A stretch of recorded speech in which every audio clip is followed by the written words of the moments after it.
ESPN took it a step further because they just had a poll, Mm, and essentially they're asked who was the biggest draft steal this season. yeah. Number one, Carter Bryant with 5 votes. Number two, Joan Beringer with 4 votes. And an Eastern Conference executive, quote, Beringer could turn out to be a top 5 player in this draft. Upside is through the roof, and he doesn't even know how to play yet. He is also in a perfect situation where he can learn and grow from all of their bigs. What is your take on Beringer being the number 2 ranked steal on this ESPN article? It's the executive debate on the rookies. What's your take on that? Yeah, so coming into the draft, I wasn't really versed into this draft, so I didn't know much. I didn't know anything about Beringer. I didn't know a lot about the draft to begin with, but I didn't know much. I didn't know anything about Beringer. So when we drafted him, I always come to you because I know you're a draft guy. And you've been since I've known you, you've been pretty close to hitting the mark on a lot of these. You're probably off a little bit more than I know, but like coming to you, you know what you're talking about. So like I think it was the first game I watched, and I'm like, this guy is how tall is he? Like 6'11 without six shoes. eleven, 6'11", 7 foot, and he covers ground. Great defender. I thought I was watching Rudy out there, like a young Rudy, like a young Utah Rudy.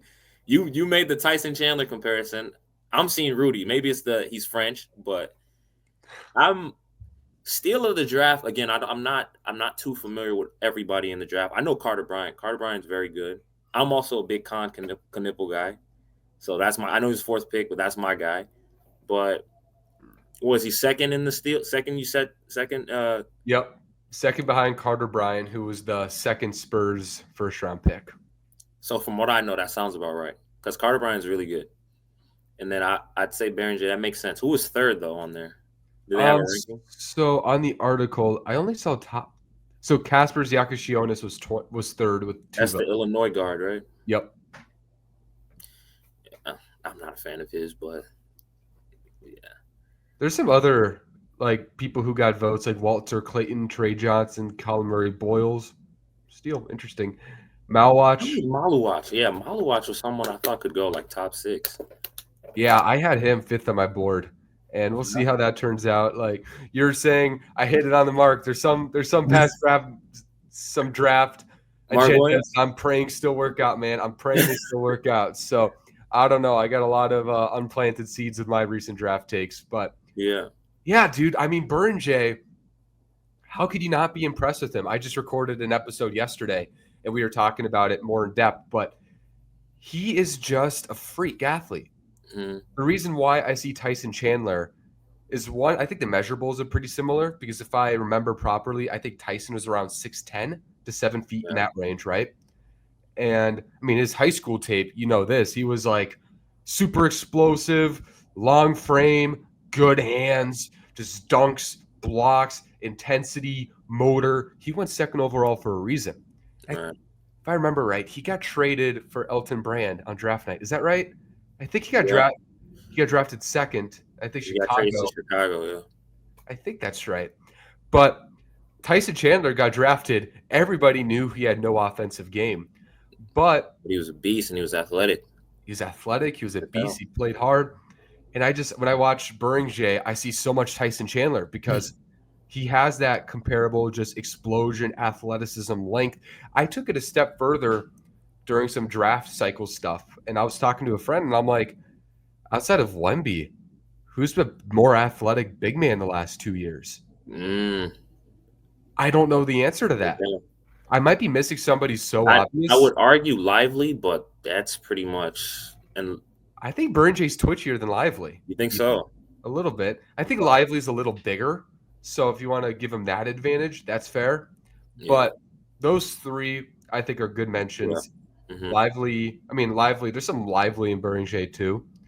And he just has that length, the explosion, the twitch. And my favorite thing about this dude is he's a professional, pure Mm. professional. One of my friends, we were talking to him. It was a Timberwolves reporter, and he told me Not very often you ever hear a coach say they don't like a young player on their team, Yeah. but you can kind of tell when there's a sparkle in their eye when they talk. Yeah. And when they talk about Beringer, there's a clear sparkle in their eye when talking about him compared to some other young players in the past. Right. So the fact they like this kid so much, the fact that he's played basketball for 4 years, the fact that he's ascended from a kid trying out for a club, doesn't know how to play basketball during the pandemic, Mhm. to the most athletic big in the draft, a first round pick, and second on an ESPN steals ranking. How can you not like that if you're Minnesota, especially when everybody says this kid is all business? Yeah.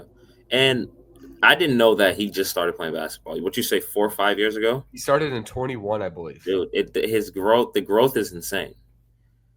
One of Like, the Timberwolves GMs, I can't remember if it was Connolly. I think it was Connolly. Might have been Matt Lloyd, but I think it was Connolly. He said Buring has had the quickest development curve he's ever seen as a scout in his 20 years.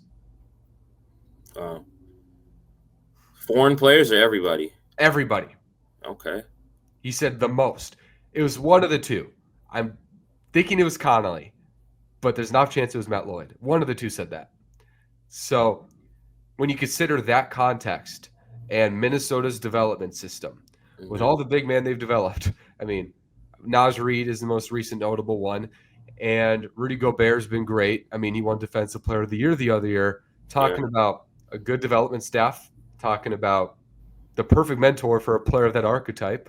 And Yeah. also, everybody says this guy has A+ hands, and I'm not saying he's going to turn into this shot creating hybrid big man. Not saying that, but as a guy with big hands, I think learning from Naz Reid won't hurt that much either. Yeah. So he's got a lot of things going for him. He also has time. Like he might play this year, maybe. I don't know. He might not. If he Yeah. doesn't, cool. If he does, great.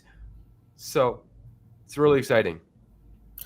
I don't. That's the thing I was gonna ask before. Glad you got to it. Like, I don't know if he's gonna play this year. Like, and he doesn't need to. But what do you think on that? It's so hard to know. It Yeah. just is. I wish I had a clear answer. I think we'll know so much more when training camp comes along Right. and when we see these players during preseason. We Mhm. know Chris Finch in a contending window is going to play the veterans. I mean, Terrence Shannon was a 24-year-old rookie, and Right. clearly he was ready. Obviously, he dealt with injuries the first half of the year, so maybe something would have been different with him. But at Yeah. the end of the day, he showed up second half of the year, still didn't play consistently. So I always lean toward no when a young rookie comes in. And they also said at pre-draft that they're not drafting for somebody who can play right away. Yeah. So if Beringer does play, I think that means he's way ahead of schedule. It means he's doing something right. Okay. But you also, I don't think Minnesota, based on they traveled to Chicago to meet with him one-on-one, they didn't expect him to fall to 17, so they tried to trade up for him. Mm. They clearly had a lottery grade on him when you just consider all that context. So Minnesota, maybe they weren't expecting, hey, we're going to get one of our guys in this draft, a lottery talent who we think has a chance to be a stud. Maybe that guy gets an exception because they do need a backup big man. I mean, who right now? I mean, Leonard Miller or Beringer. Yeah. Who would you rather play if you're Minnesota? I don't know. I still think Miller has some good stuff, but I think if you're considering long-term development and just niche skill set, I Yeah. think Beringer wins both on that.